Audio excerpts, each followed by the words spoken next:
ఒక చిన్న గ్రామం ఉంది.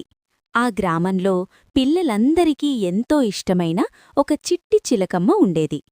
ఆ చిలకమ్మకు పచ్చని మెరిసే రెక్కలుండేది. ప్రతి ఉదయం అది ఆకాశంలో ఆనందంగా ఎగిరి ఎగిరి గ్రామం మీదకి వచ్చేది.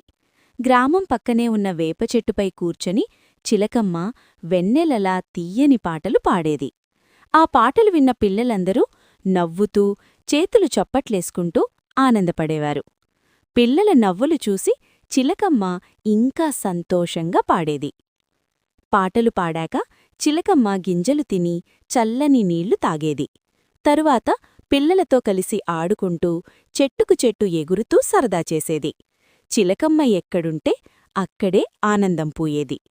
ఆ చిట్టి చిలకమ్మ పిల్లల హృదయాల్లో ఒక చిన్న కాని ఎంతో విలువైన చోటు సంపాదించింది. అందుకే పిల్లలందరూ ప్రేమగా చెప్పేవారు, ఈ చిలకమ్మ మా ఊరి సంతోషానికి గుర్తు.